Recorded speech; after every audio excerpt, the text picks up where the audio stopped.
Mr. Depp, I'd like to now turn to your relationship with Miss Hurd. Can you please tell the jury how you met Miss Hurd?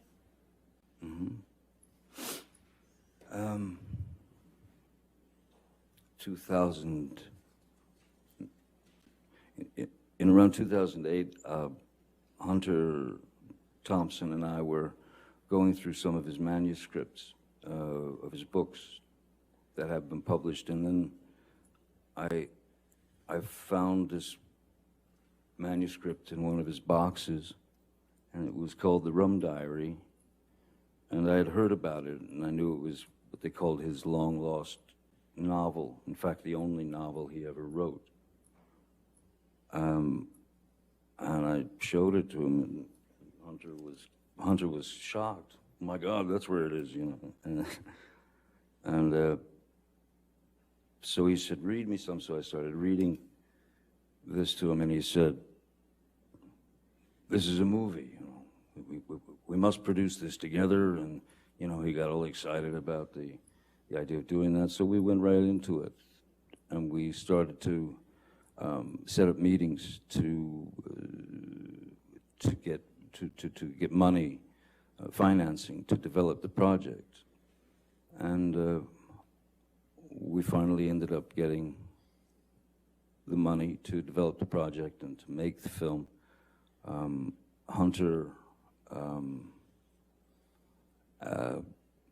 from his own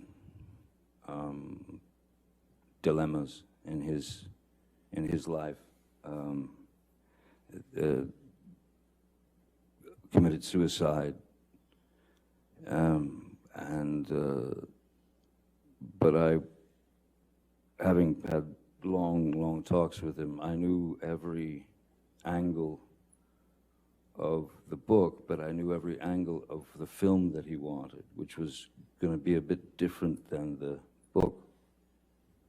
And Bruce Robinson, who was a great writer-director, directed a film called With Nail and I and How to Get Ahead in Advertising, was the one director that Hunter and I talked about. And so I went to Bruce, who was a friend of mine, and I ripped him out of retirement because he never wanted to direct another film again. I pulled him out of retirement after 27 years, and he agreed to write the screenplay and direct the film. And we proceeded. During the auditioning process, Bruce was, before that, Hunter had very specific ideas of what these characters should be. Bruce had been auditioning girls or women for the role of Chenault in the film, and there were this sort of starlets that were up and coming, or there were some that were well known and things of that nature. But you know, one of the things that Hunter was very against was stunt casting. That is to say, put a bunch of very famous people in a movie and let them go, and then hope for the money in the end. So Bruce had asked me. He said he had been auditioning this one particular actress named Amber.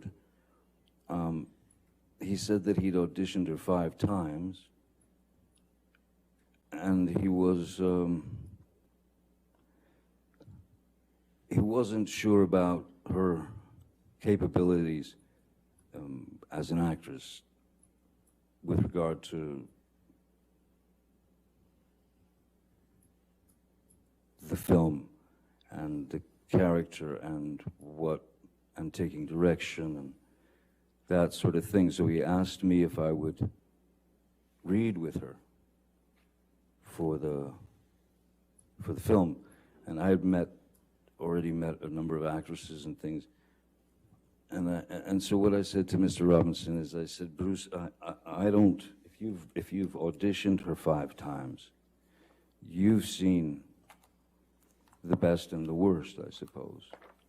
So me putting her, this girl in an uncomfortable situation, you know, saying, "Hey, all right, let's read this," I think it's a far better idea that we just meet so that I can see how she behaves, see how she reacts, because that's really all it is, reaction, behavior, and you don't have to push anything else, you know. So they made an appointment. She came to my office. I took one look at her and I thought, yeah, that's the Chenault that Hunter wants. That's the one. I thought, yeah, she could definitely kill me. That's what Hunter wants. And so we spoke, and she was sweet as pie, pleasant, again, you know, intelligent, literate, very good taste. And I felt like if she, what I felt and what I told Bruce was, look, when you put someone in a situation that they're obviously going to feel under pressure, it's not the best way to really know what they're capable of. And I made suggestions such as, and which I ended up making to Ms. Hurd. I made suggestions of films that might give her some insight into what we were looking for in terms of the film. Which is to say, I gave her films like To Have and Have Not, and things of that nature, because I wanted to. There was something very important that I felt she needed to know about stillness, as opposed to, you know, going broad or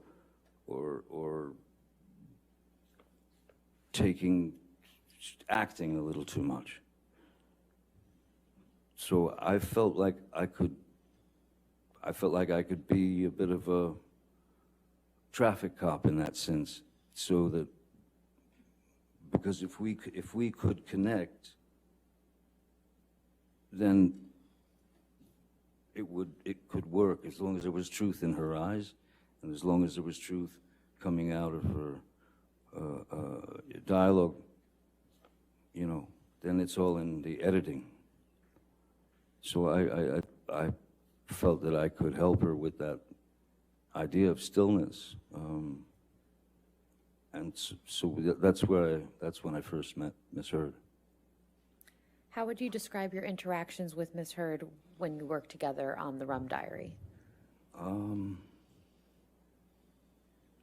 Initially, well, yeah, no, mostly very, very, very few interactions.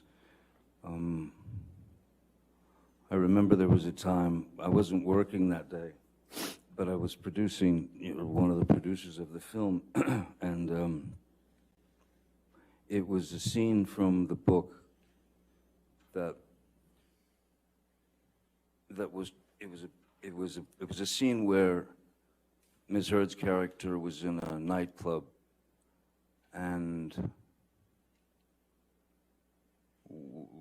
we're amongst the locals, and she's very drunk, and everybody's very drunk, and she ends up dancing with a few of the local, like one of the local guys and stuff, and then the other local guys start to sort of close in on her.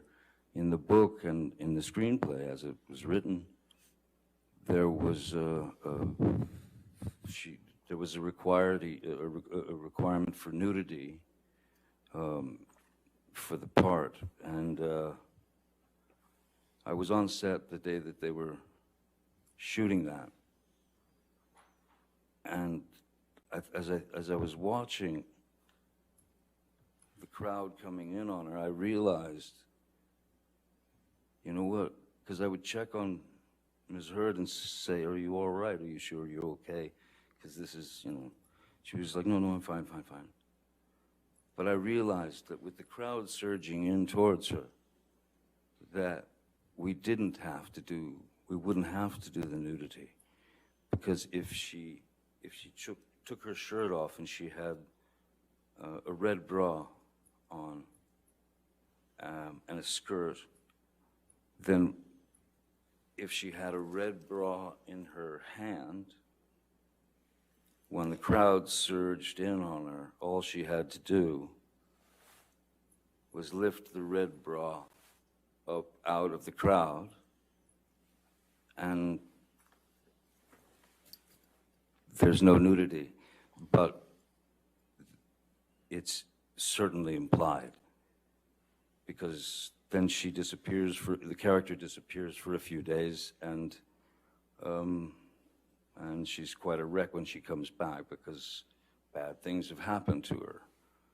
So I remember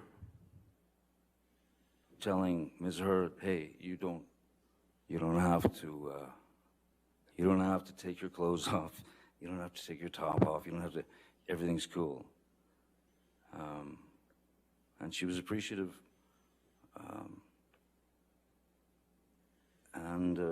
But other than that, we didn't really have much interaction until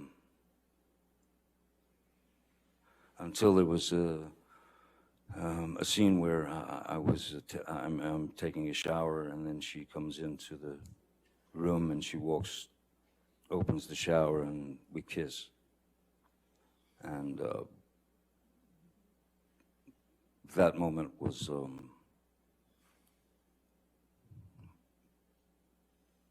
it